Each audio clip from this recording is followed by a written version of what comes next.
आज मैं जो कहानी आपको सुनाने वाला हूँ वो आशीष नाम के एक लड़के की है जो दिल्ली के एक काफी रेप्यूटेड न्यूज चैनल के लिए न्यूज रिपोर्टर का काम करता था। उसका काम ग्राउंड रिपोर्टिंग का था। न्यूज चैनल ज्वाइन किए हुए अभी उसे 3 साल हो चुके थे।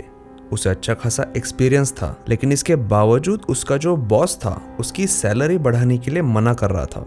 आशीष काफी मेहनती लड़का था, लेकिन वो जिस फील्ड में काम कर रहा था उस फील्ड में सिर्फ मेहनत नहीं करनी होती है, बल्कि आपको लोगों को, खासकर बॉस को खुश रखना पड़ता है।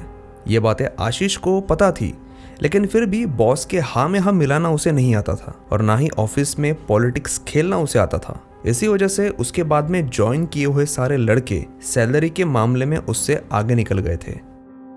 उसके ऑफिस में नताशा नाम की एक बड़ी ही खूबसूरत सी लड़की न्यूज एंकर का काम करती थी।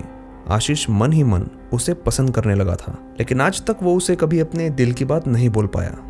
एक दिन शाम के वक्त उसके बॉस ने एक अर्जेंट मीटिंग बुलाई और मीटिंग में उसने कहा कि उनके चैनल का जो टीआरपी है वो काफी नीचे गिर गया है। उनके चैनल की व्यूअरशिप में काफी कमी आई है। तो उसने सभी से अपना ओपिनियन मांगा कि व्यूअरशिप बढ़ाने के लिए, ऑडियंस को एंगेज करने के लिए हम क्या कर सकते हैं।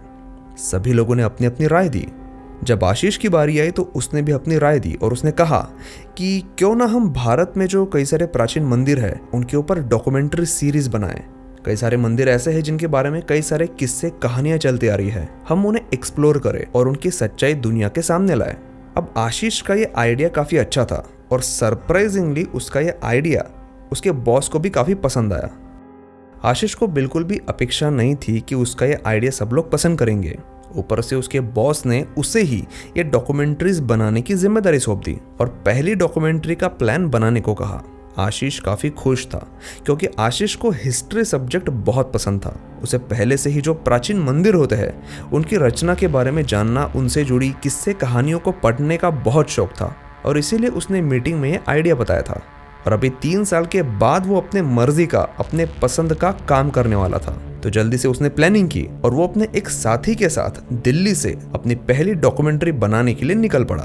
वो जा रहा था मध्य प्रदेश के बुरहानपुर में मौजूद असीरगढ़ किले में, क्योंकि उस किले में एक शिव मंदिर था।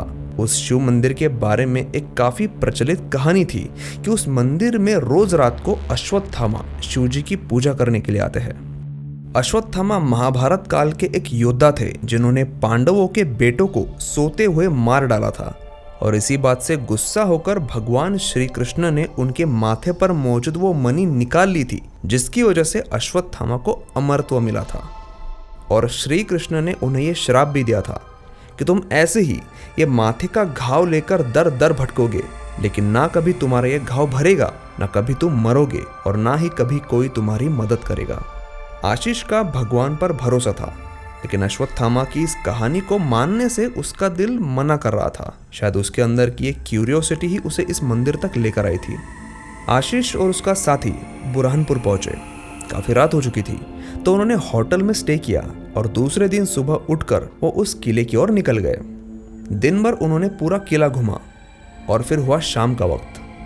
लेकिन जैसे ही शाम हुई उन्हें वहां पर मौजूद एक बोर्ड दिखा जिस पर लिखा हुआ था कि शाम 5 बजे के बाद यहाँ पर रुकना मना है। अभी ये आशीष की पहली डॉक्यूमेंट्री थी और यहाँ पर शूट की परमिशन निकालना वो एक्साइटमेंट में भूल गया था। और वैसे भी इस किले से जुड़ी ये जो कहानी है, इस कहानी की वजह से उसे रात में यहाँ पर शूट करने की परमिशन मिलती भी नहीं। अब आशीष और उसका जो साथी था वो थोड़े सोच में पड़ गए कि अब क्या किया जाए। शाम के 5 बजने वाले थे। वो दोनों उस मंदिर के पास आए, वहां पर मौजूद पुजारी से बात की और पुजारी ने भी उनसे कहा कि जब मैं यहाँ का दरवाजा रात को बंद करके यहाँ से निकल जाता हूँ और दूसरे दिन सुबह आता हूँ तो यहाँ के शिवलिंग पर एक फूल चढ़ा हुआ होता है, जबकि इस मंदिर के गेट की चाबी सिर्फ उसी पुजारी के पास ही होती है। उन्होंने पुजारी से कहा कि हम एक न्यूज़ चैनल की तरफ से है और हम यहाँ पर रात भर रुक कर इसकी छानबीन करना चाहते हैं। तो पुजारी ने उनसे कहा कि नहीं, आप ऐसा नहीं कर सकते और अगर आपको करना भी है तो आपको इसके लिए एएसआई की परमिशन लेनी पड़ेगी। ऐसा कहकर वो पुजारी उस मंदिर के गेट को ताला लगाकर वहां से निकल गया और आशीष और उसका साथी भी वहां से निकल गए। किले का जो मेन गेट है वहां पर एक सिक्योरिटी गार्ड बैठा हुआ होता है और वो शाम 5 बजे के बाद किसी को वहां पर रुकने नहीं देता और ना ही किसी को अंदर जाने देता है। आशीष और उसका साथी इतनी दूर से आए थे, तो अगर ये शूट किए बिना ही वो यहाँ से वापस चले जाते हैं तो पैसे का भी काफ़ी नुकसान होता। तो कुछ भी हो जाए, लेकिन आशीष बिना शूट किए यहाँ से वापस नहीं जा सकता था। ना चाहते हुए भी उसने रात को बिना किसी को बताए चोरी छिपे उस किले में घुसने का प्लान बनाया। लेकिन उसका जो साथी था उसने ऐसा करने से मना कर दिया। वो ऐसा कुछ काम नहीं करना चाहता था जिससे उसकी जान को खतरा हो या फिर वो किसी लीगल प्रॉब्लम में फंस जाए। लेकिन इस शो को बनाने का जो आइडिया था वो आशीष का ही था, और इसीलिए आशीष को कुछ भी करके ये डॉक्यूमेंट्री बनानी तो थी ही। आशीष ने उसे कहा कि ठीक है, तुम होटल पर चले जाओ, मैं तुम्हें सुबह मिलता हूँ। ऐसा कहकर उसने अपने साथी को होटल पर भेज दिया। अब रात के 9 बज रहे थे। आशीष किले के पास ही मौजूद एक छोटे से होटल के पास खड़ा था, और अभी भी वो थोड़ा दुविधा मनस्थिति में था कि उसने ऊपर जाना चाहिए या नहीं। लेकिन फिर उसने सोचा कि उसके ऊपर भरोसा करके उसके बॉस ने इतनी बड़ी जिम्मेदारी सौंपी है, और अगर इस पहले एपिसोड को बनाने में ही अगर वो फेल हो जाए तो इसके आगे तो उसे कोई डॉक्यूमेंट्री बनाने का मौका नहीं मिलेगा, और ऊपर से ऑफिस में उसकी बदनामी होगी, उसे डरपोक कहा जाएगा, उसका मजाक उड़ाया जाएगा। तो उसने डिसाइड किया कि चाहे कुछ भी हो जाए वो अकेला चोरी छिपे ऊपर जाएगा और अपने मोबाइल से उस मंदिर की वीडियो शूटिंग करेगा। और उसे मन ही मन लगता था कि उस मंदिर से जुड़ी अश्वत्थामा की जो कहानी है उसमें कोई सच्चाई है ही नहीं। इसीलिए उसने सोचा कि बस कैसे तो भी करके चोरी छिपे अंदर घुसना है और मंदिर की रिकॉर्डिंग करनी है। वैसे भी वहाँ कोई आने वाला तो है नहीं। असीरगढ़ किला एक पहाड़ी के ऊपर बना है और निचले रोड से ऊपर किले तक का डिस्टेंस करीब 2 से 3 किलोमीटर है। तो आशीष ने ऊपर चढ़ना शुरू किया। रात के 10 बज चुके थे। माहौल काफी भयानक हो चुका था। यह किला शहर के बिल्कुल पास में ही मौजूद है, लेकिन फिर भी उसे ऐसा लग रहा था कि वो इंसानी बस्ती से एकदम दूर आ चुका है। इतनी शांति वहां पर थी। थोड़ी देर में वो मेन गेट के पास पहुंच गया। अब मेन गेट से अंदर घुसने का रास्ता तो नहीं था, तो उसने अपने पास मौजूद टॉर्च का यूज करते हुए वहां पर रास्ता ढूंढने की कोशिश की, और उसे एक छोटा रास्ता मिल गया।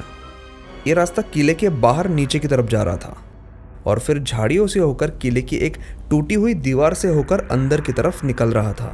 तो आशीष ने उस रास्ते से ही चलना शुरू किया। वो रास्ता भी बहुत रिस्की था। दाईं तरफ किले की एक दीवार जो पत्थर से बनी हुई थी और काफी लंबी थी, और दूसरी तरफ थी खाई। लेकिन फिर भी आशीष अपने टॉर्च के इस्तेमाल से रास्ता निकालकर आगे बढ़ रहा था। थोड़ी देर में वो उस दीवार में बने छेद के पास पहुंचा और किले के अंदर दाखिल हुआ।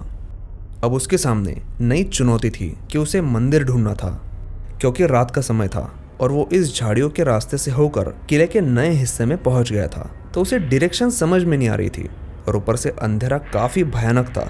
तो उसने चलना शुरू किया और थोड़ी ही देर में उसे एक लाइट चमकता हुआ दिखा, और थोड़ी ही देर बाद वो उस लाइट के पास पहुंच गया और उसने देखा कि ये वही शिव मंदिर है जिससे अश्वत्थामा की कहानी जुड़ी है। अब वो मंदिर के पास पहुंच चुका था। मंदिर के मेन गेट पर ताला लगा हुआ था। उसने अंदर झांक कर देखा तो शिवलिंग के ऊपर फूल वगैरह कुछ नहीं थे। वो मंदिर के गेट के सामने मौजूद एक पत्थर पर आकर बैठ गया। उसने कैमरा ऑन किया। उसने किले के बारे में थोड़ा इंट्रोडक्शन दिया, लेकिन उसने ये बात छुपाई कि वो किसी को बिना बताए किले में इल्लीगल तरीके से घुसा था। अब रात के 12 बज चुके थे। उसने मंदिर का जो मुख्य गेट था उसकी तरफ मोबाइल का कैमरा लगाकर सेट कर दिया और वो पास ही नीचे बैठ गया। आधा घंटा हुआ, 1 घंटा हुआ, कोई नहीं आया। उसने मोबाइल को पावर बैंक से कनेक्ट किया और रिकॉर्डिंग फिर से शुरू की, और वो वहाँ से उठा और मंदिर के आसपास टहलने लगा। वो सोचने लगा कि आज उसने जो भी किया क्या वो सही था। लोगों ने जो भी ये मनगढ़ंत कहानियाँ बनाई हैं उनके पीछे बेमतलब का भाग कर उसने ऐसा क्या हासिल किया, क्योंकि वैसे भी वो यहाँ चाहे रात भर रुके, यहाँ कोई आने वाला तो है नहीं। तो मैंने फालतू में वक्त और मेहनत दोनों ज़ाया कर दी। ऐसा सोचकर वो अपने आप को कोसने लगा। उतने में उसे मंदिर का मेन गेट खुलने का आवाज़ आया। वो फौरन मंदिर की तरफ दौड़ा। उसके सामने गेट के पास एक आदमी खड़ा था और वो मंदिर से बाहर निकल रहा था। आशीष ने उसे आवाज़ दिया और रुकने के लिए कहा। वो आदमी रुका। आशीष उसके पास गया और उसने पूछा कि तुम कौन हो। उस आदमी ने आशीष की तरफ देखा और हंसकर कहा, डरो मत, ना ही मैं भूत हूँ और ना ही मैं वो हूँ जो तुम सोच रहे हो। उसने आशीष के कपड़ों पर एक बार नज़र घुमाई और कहा, लगता है तुम यहाँ के नहीं हो। कहाँ से आए हो और इतनी रात इस मंदिर के पास क्या कर रहे हो? आशीष ने उस आदमी को अपने बारे में सब बताया और कहा कि वो इस मंदिर से जुड़ी अश्वत्थामा की जो कहानी है उसका सबूत ढूंढने के लिए आया है। उस आदमी ने आशीष से हंसकर ही कहा, ओ, तो तुम भी अश्वत्थामा को देखने के लिए आए हो। जब पिछले 10 सालों से मैं यहाँ पर लगातार आता हूँ और आज तक वो मुझे कभी नहीं दिखे, तो तुम तो अपना समय बिल्कुल ही बर्बाद मत करो, और खासकर अपनी जान खतरे में तो बिल्कुल मत डालो, क्योंकि यहाँ जंगली जानवर बहुत होते हैं। और उसने आशीष से ये भी कहा कि ज़रा संभल कर रहना, यहाँ पर चोर उचक्के भी आते हैं। और ऐसा कहकर वो इंसान वहाँ से निकल गया। अब आशीष को फिर से अपने डिसीजन पर पछतावा हुआ। उसने सोचा कि अगर 10 साल से इस आदमी को अश्वत्थामा नहीं दिखे तो उनके बारे में बताई जाने वाली कहानियां झूठी ही है, उनमें कोई सच्चाई नहीं हो सकती। वो ऐसा सोच ही रहा था कि उतने में उसकी नज़र नीचे की तरफ गई, जहां वो आदमी खड़ा था। वहां उसे नीचे जमीन पर खून की कुछ बूंदें दिखाई दी, जो अभी अभी वहां पर गिरी थी। उसने वो आदमी जिस तरफ गया था उस तरफ देखा। उसे वहां पर कोई नहीं दिखा। उसे शक हुआ कि कहीं ये आदमी ही तो नहीं, ऐसा नहीं हो सकता। बेचारे को कुछ लगा होगा और उसका खून नीचे गिरा होगा। ऐसा सोचकर वो अपनी बैग के पास आया, अपने मोबाइल की रिकॉर्डिंग ऑफ की और जाने से पहले शिवलिंग के दर्शन करने के लिए वो गेट के पास आया। जैसे ही उसने अंदर देखा, उसके पैरों के नीचे की जमीन खिसक गई। उस शिवलिंग के ऊपर फूल चढ़ाए हुए थे और पास में दिया भी जलाया हुआ था, जबकि उस गेट का ताला तो बंद था। उसका शक अभी और गहरा हुआ कि वो तो पिछले कुछ घंटों से यही है और इस मंदिर के पास उस आदमी के अलावा उसे कोई नहीं दिखा था। उसने अपना मोबाइल निकाला और रिकॉर्ड किया हुआ वीडियो प्ले किया, और वीडियो में जो उसने देखा वो देखकर उसके होश उड़ गए। वीडियो में उसने देखा कि जो आदमी उसे मिला था, जिसके साथ उसने कई मिनटों तक बात की थी, वो आदमी उस रिकॉर्डिंग में दिखाई ही नहीं दे रहा था। उस वीडियो में आशीष को देखकर ऐसा लग रहा था कि मानो उसके सामने कोई खड़ा है ही नहीं, वो अपने आप से ही बातें कर रहा है। उसके मन में अब सवाल कई सारे थे, लेकिन जवाब एक भी नहीं था। वो उस शिवलिंग के पास गया। 2 मिनट आंखें बंद करके उसने शिव जी की प्रार्थना की और वो उस किले से नीचे उतरा और अपने होटल पहुंचा। वो रात भर सोचता रहा। सुबह हुई।